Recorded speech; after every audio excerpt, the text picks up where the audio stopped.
Hello, friends. Continuing our study of precalculus with trigonometric functions. Today we're going to look at inequalities. Okay, so first of all, if we were to look at a graph like this, and it asked, so going from negative 2 pi to 2 pi, show all the values for which the function is less than or equal to 0. Okay, that would be pretty easy, right? All we have to do is look at the graph, and it's like, oh, less than or equal. That's from negative pi to 0, and from pi to 2 pi. That's it. So we would write the answer to that, right? Um, when x equals negative 2 pi, we got to include that, right? Don't forget that. And then from negative x to 0, less than or equal to, or between pi and 2 pi. Okay. So it's not always that easy. We don't always have the graph, but we can use what we know about functions. So for example, what are all the values of theta when so using this particular domain, 0 to 2 pi, for which sine of theta is greater than or equal to root 2 over 2. Well, we can also think of this in terms of the unit circle. Right? If I'm looking at the unit circle, let's see, where is sine greater than root 2 over 2? That's on this interval right here. Whoops, went too far. So from pi over 4 to 3 pi over 4. So we would say it's not equal to, so pi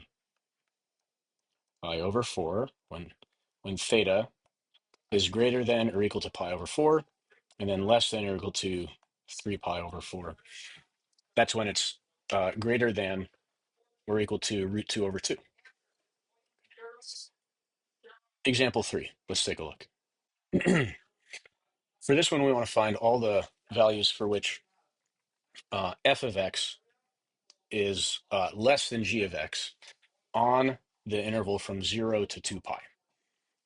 So we just set up an inequality the way that we normally would, right? And so this is going to be 4 plus 2 cosine x is less than 3. So 2 cosine x, I'm going to subtract 4 from both sides, and I get negative 1 divided by 2. So the places where cosine of x is less than negative 1/2. So this is going to be, so cosine is the x value where it's less than 1/2. So that's going to be over here in this region. So that's going to be when x is between not greater than or equal to, right? So between, this is 2 pi over 3, and then less than 4 pi over 3.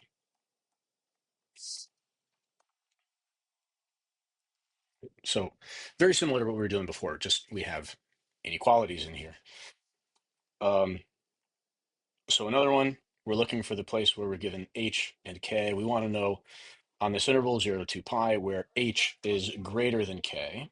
So in this case, we've got 3 cosine of x. We want this to be greater than root 3 plus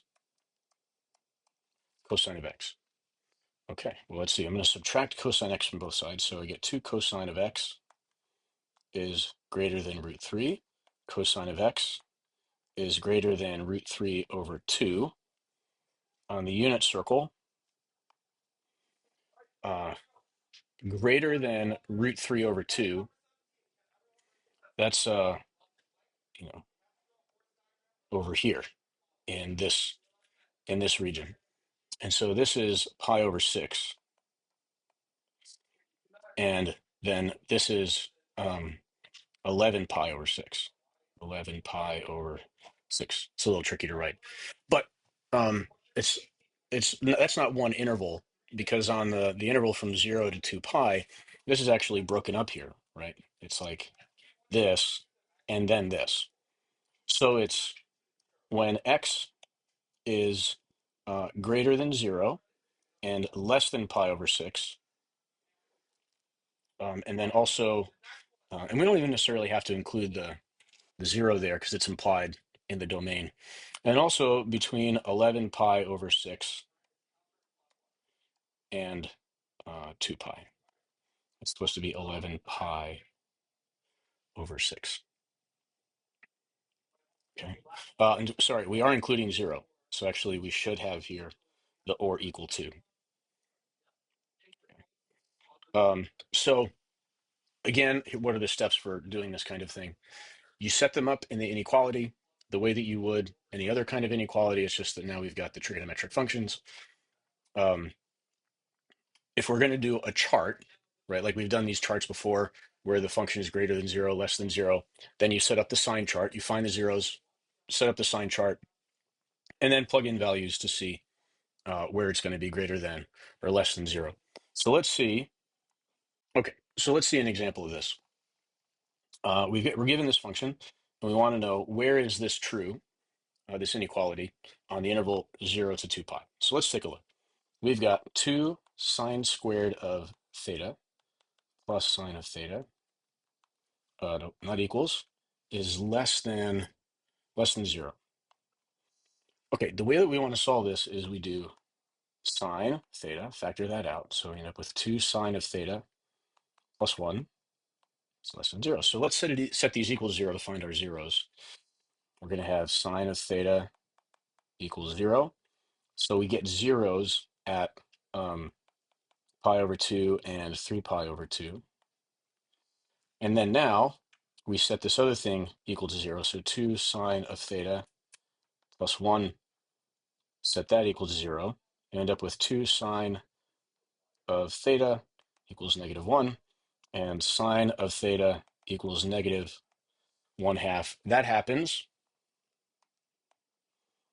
-1/2 over here and over here. So this is 7 pi over 6 and 11 pi over 6. Okay, so these are my zeros to put into the chart. I want to point something out, by the way. Let's say I try to solve this way. I do 2 sine squared of theta equals negative sine of theta. And then I divide by sine, so I get 2 sine of theta equals -1. You'd end up, this takes you back down to there, but what you miss out on by doing that is the solution that comes from sine of theta equals 0. Okay, so this is one way of doing it, but just keep in mind that you're missing out. So this is the better way to do it, because then you actually see sine of theta, you set that equal to 0, and you get that. So let's make our sign chart now.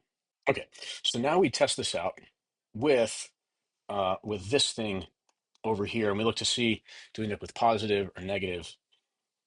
So we're testing here with the two factors, sine of theta and 2 sine of theta plus 1. And we're looking to see, do we end up with positive or negative? When we plug in anything between 0 and pi, we end up with both positives. And so this is positive overall. Between 0 and 7 pi over 6, we end up with a negative and a positive. So this is overall negative. Between 7 pi over 6 and 11 pi over 6, both negative, right? Sine of theta and 2 sine of theta plus 1. And so this ends up being positive there, and then negative and positive between 11 pi over 6 and 2 pi.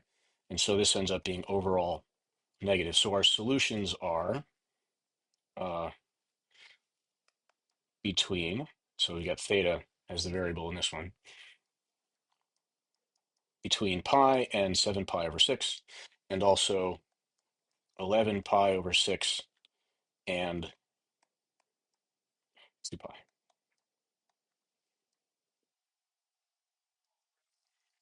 Okay, next example, last one for this lesson. The values where this function 2 cosine squared theta plus cosine of theta minus 1 is greater than or equal to 0. So this one looks like a blast because we have to factor it. And we factored the other one too, but we're going to end up with a pair of binomials here. And when we factor, this is what we end up with.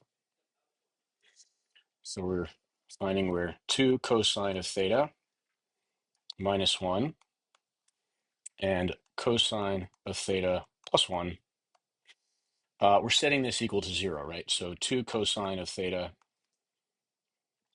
equals 1. So cosine of theta equals 1/2. So we got a couple places where that happens, right? Cosine of theta is 1/2 here and here. So this is at pi over 3 and 5 pi over 3. So now we also have cosine of theta minus equals -1. And that happens only at one place, at pi. So these are our zeros. So let's make our number line now. Okay, on the interval from 0 to pi over 3, again, we're plugging into those two factors there. So from 0 to pi over 3, they're both positive. So it's overall positive. From pi over 3 to pi, we've got a negative and a positive. So it's overall negative. From pi to 5 pi over 3, we've got negative and positive, which is overall negative. And the last interval, they're both positive, and so it ends up being positive. And so our solution is that theta is greater than or equal to 0, less than or equal to pi over 3, or when theta equals pi, it's a place where it is equal to 0, right? Because they're asking greater than or equal to 0. Or we could also say 5 pi over 3, less than or equal to, so theta is between 5 pi over 3 and 2 pi. We want to include those endpoints because, yeah, those are also places where that's the end of our interval. So thanks for watching. Like usual, don't forget to like and subscribe.